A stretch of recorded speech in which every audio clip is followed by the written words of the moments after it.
Hello tout le monde et bienvenue sur la chaîne de Poudlard et Anima. Je vous retrouve aujourd'hui pour un méga énorme book haul de la mort. Voilà, c'est dit. Le tout dernier book haul que je vous ai tourné c'était le 22 juillet, là on est tout début septembre. Nous sommes le 3 septembre donc ça correspond à tous les livres que j'ai reçus, achetés pendant cette période. Je n'ai pas honte, je tiens à le dire. Il y en a certains que vous avez déjà vus soit dans ma vidéo vlog du mois de juillet, soit dans ma vidéo pile à lire du challenge Magus. Donc pour cela je vais passer très rapidement dessus, je vous les montre juste, histoire que vous sachiez que je les ai eus récemment. Mais je ne vais pas m'attarder dessus puisqu'on est quand même sur un book haul de... Je n'ai même pas compté combien de livres il y a, mais je pense qu'il y en a 25 au moins. Donc on va y aller tout de suite.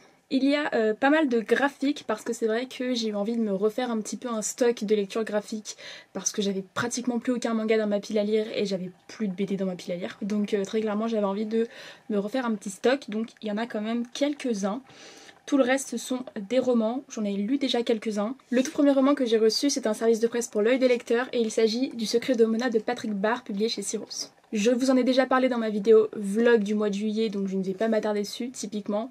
Je vais vous mettre dans le petit i la vidéo vlog et puis je vous mettrai un timer pour que vous alliez directement au moment où je parle de ce livre si vous avez envie d'en savoir un petit peu plus. Je vais passer directement au manga. J'en avais acheté 3 puis j'en ai racheté 2 après donc je vais vous les montrer directement.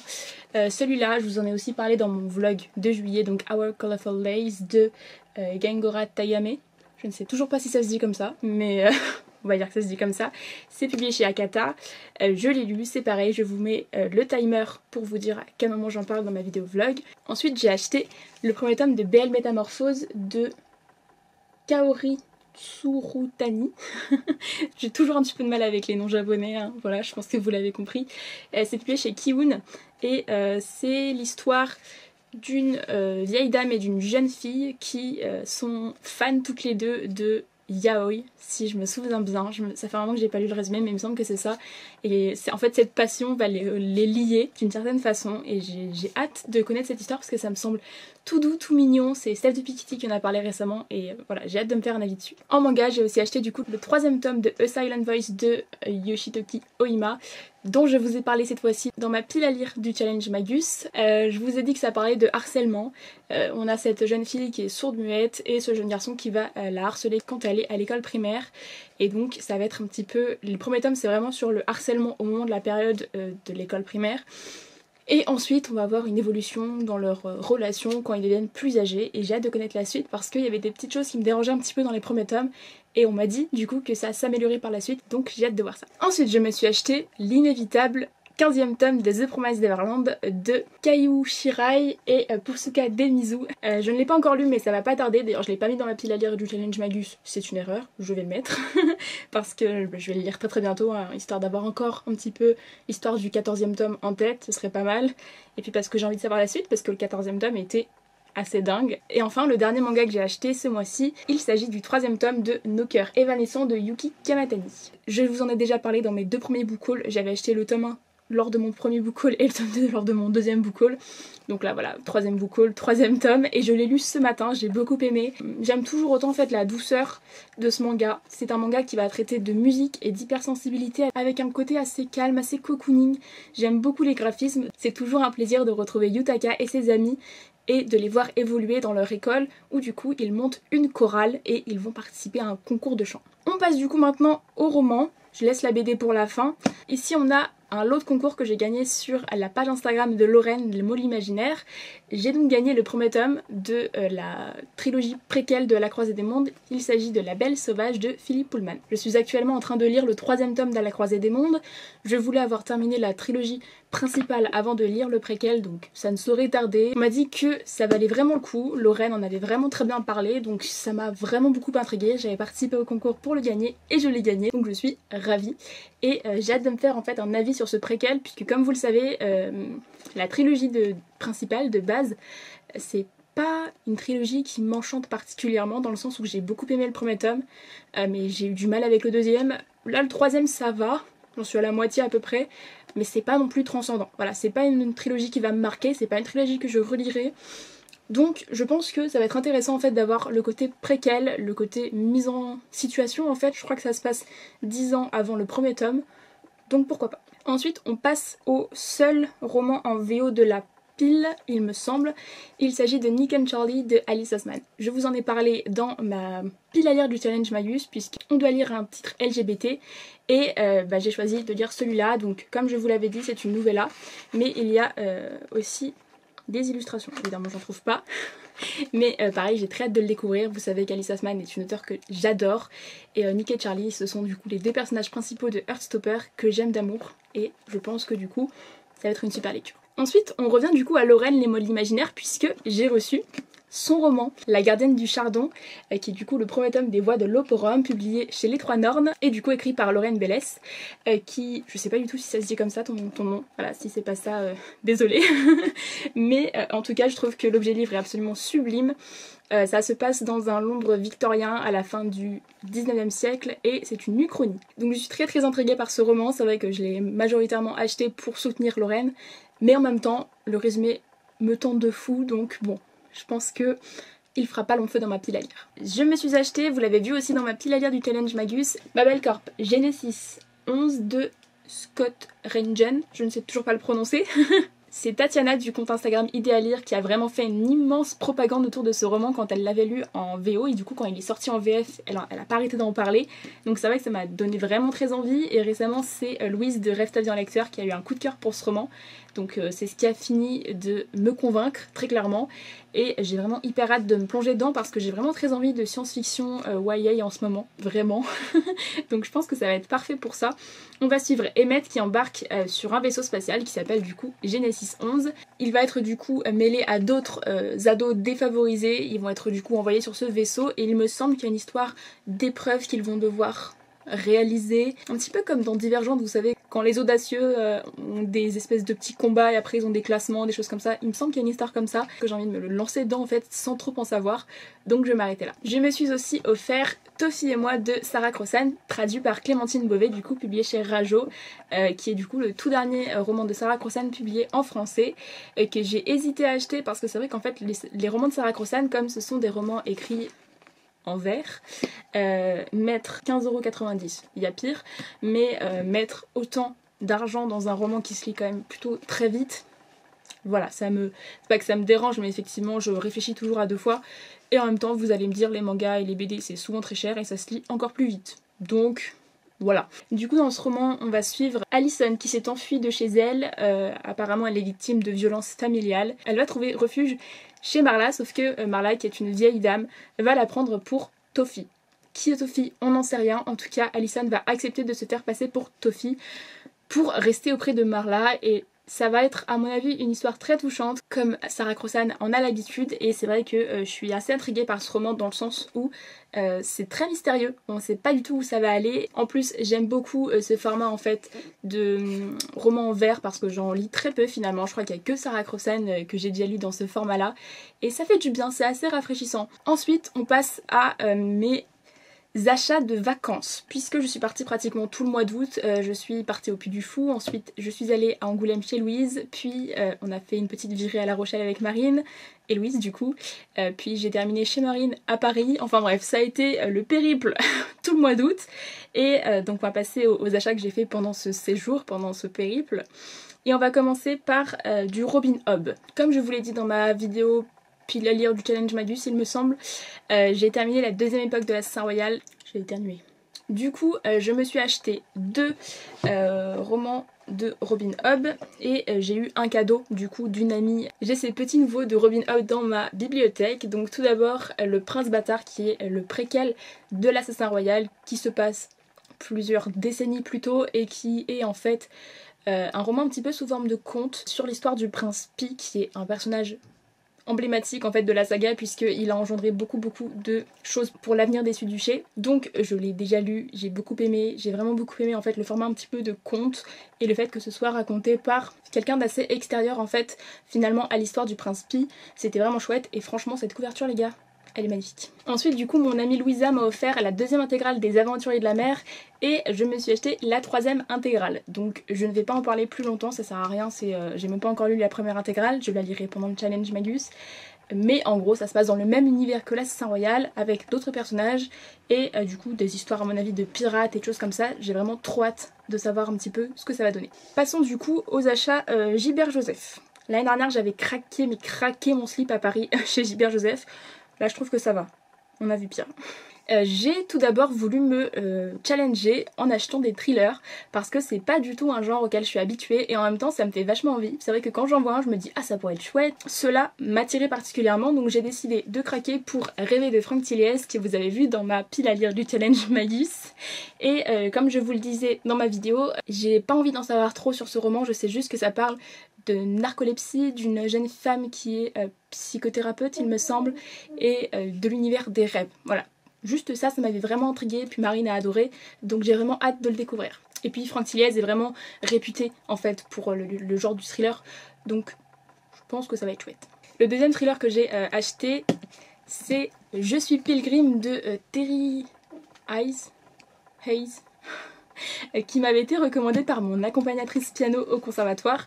Ça fait déjà longtemps qu'elle m'en parle et c'est vrai que Marine l'a aussi lu, l'a beaucoup aimé.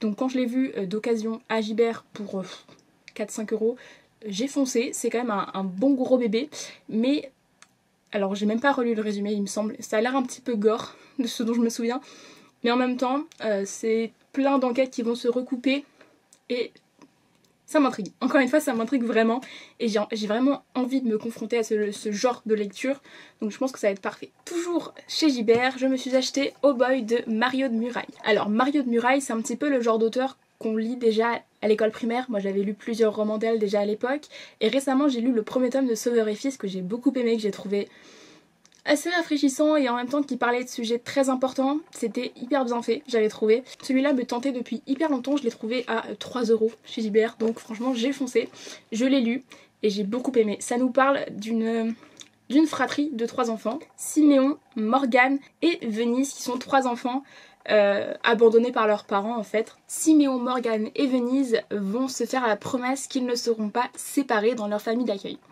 Il va s'avérer qu'en fait, du côté de leur papa, ils ont un grand frère et une grande sœur qui vont finalement un petit peu se battre pour avoir la garde des 3 enfants. Et il y avait des thématiques auxquelles je ne m'attendais pas du tout dans ce roman qui sont arrivées un petit peu comme ça et moi j'étais ah ok, et c'est bien que ça parle de ça dans un roman jeunesse, donc hyper chouette, vraiment j'ai beaucoup aimé cette lecture, ça se lit très très bien, hein. Ça fait 217 pages il me semble, c'était vraiment très très bien, je pense que pour les enfants c'est vraiment un roman à lire. De toute façon Mario de Muraille d'une façon générale c'est vraiment une auteure que je recommande hein, pour la littérature jeunesse. Ensuite je me suis acheté un roman qui me faisait envie depuis très longtemps, qui est aussi dans ma pile à lire du challenge Magus, il s'agit de Behind the Bars de Brittany Setcherry. Je vais vous expliquer que Brittany Setcherry c'était l'une des seules auteurs que j'arrivais à lire en new romance parce que c'est une auteure qui va vraiment en profondeur dans les sujets qu'elle aborde et qui ne fait pas des scènes de fesses à tout va, hein. Ça c'est vraiment très appréciable et du coup c'est vrai que tous les romans que j'ai pu lire d'elle, bon, j'en ai lu 2 pour le moment, mais il est vrai que les 2 romans que j'ai lus d'elle m'avaient vraiment beaucoup plu, surtout The Silent Waters qui est du coup le 3e tome de la saga The Elements.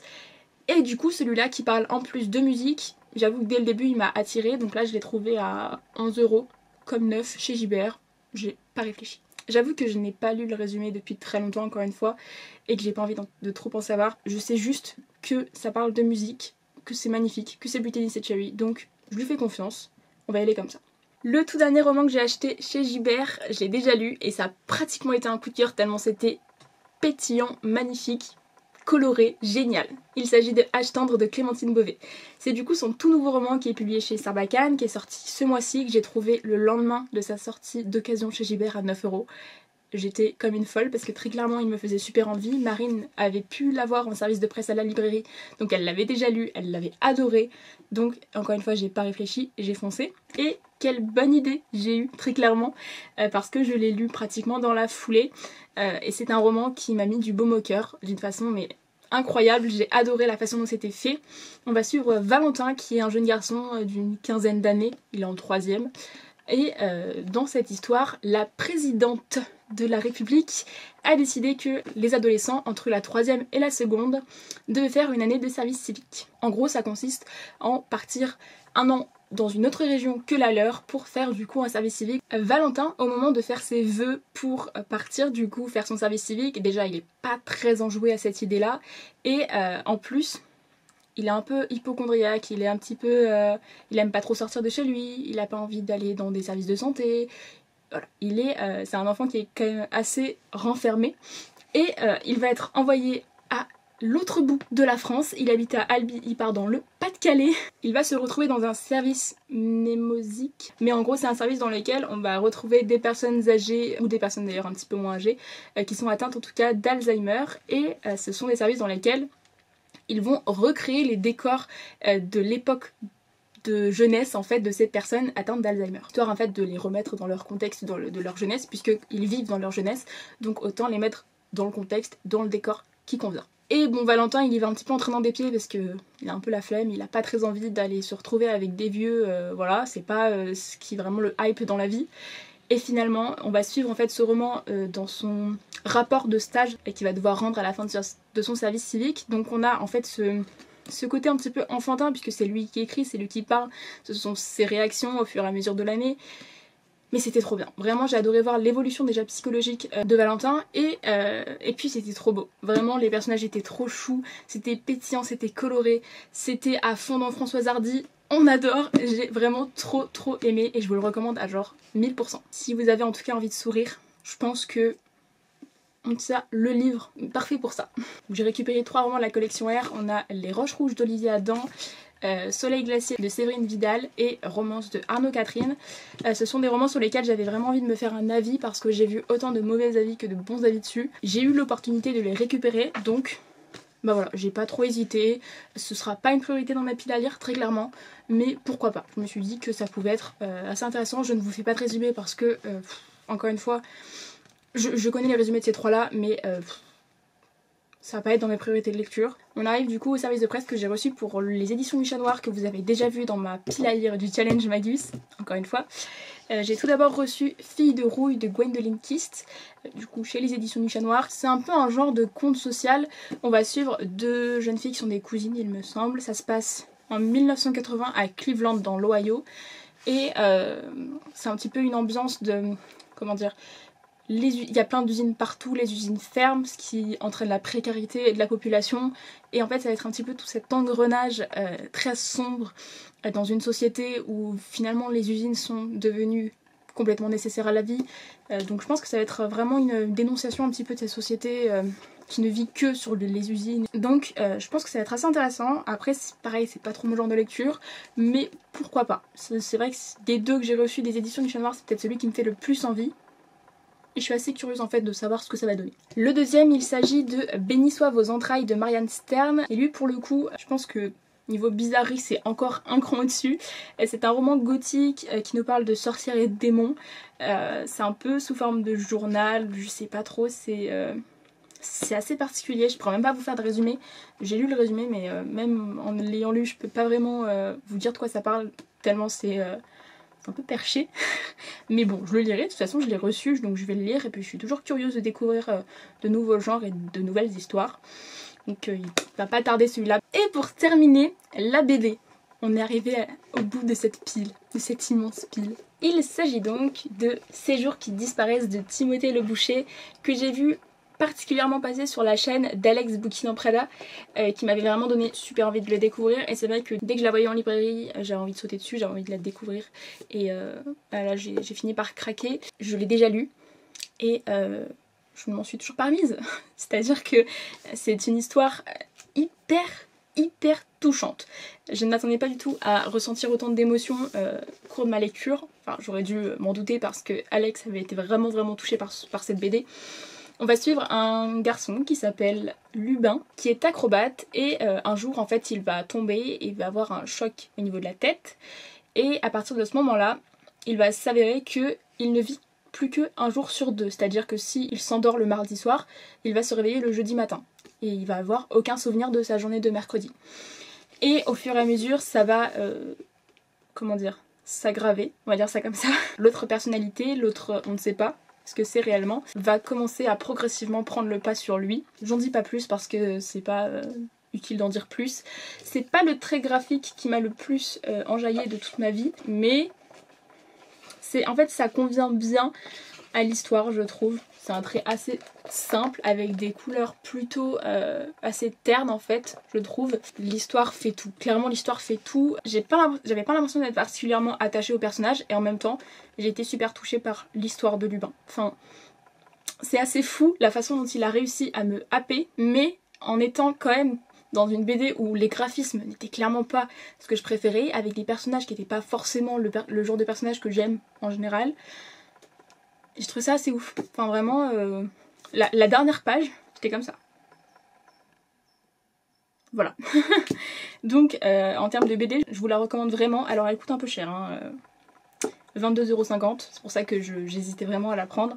Mais franchement, elle vaut vraiment le coup parce que c'est typiquement le genre de BD que je vais relire. C'est vraiment partie de mes BD favorites dans ce que j'ai pu lire récemment, réellement. J'ai fini! C'est incroyable, cette vidéo va être tellement longue. Vous m'avez dit que les book hauls un petit peu longs ça vous dérangeait pas, donc j'espère que ça ira quand même, que cette vidéo vous aura plu. Dites-moi en commentaire si certains des livres que j'ai présentés vous tentent, ou même si vous en avez lu certains, ça m'intéresse toujours évidemment. Je ne sais pas du tout comment va se passer le mois de septembre en termes de tournage, c'est pour ça que j'essaie de prendre un petit peu d'avance. Samedi vous allez avoir droit à ma vidéo avec Louise, donc j'espère qu'elle vous aura plu, vous l'aurez déjà vu quand celle-là sortira.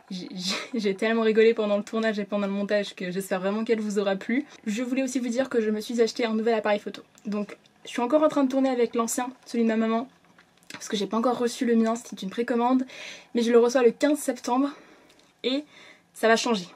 Tout va changer. C'est-à-dire que j'ai vraiment mis le prix. Je vais aussi acheter un bon micro, je pense que je vais acheter une bonne carte mémoire pour ne pas avoir à m'arrêter dans mes vidéos toutes les 9 minutes. Voilà, j'ai hâte. Bref, je vous laisse là-dessus, je vous souhaite une très bonne journée, de très très belles lectures et je vous dis à bientôt dans une prochaine vidéo. Ciao!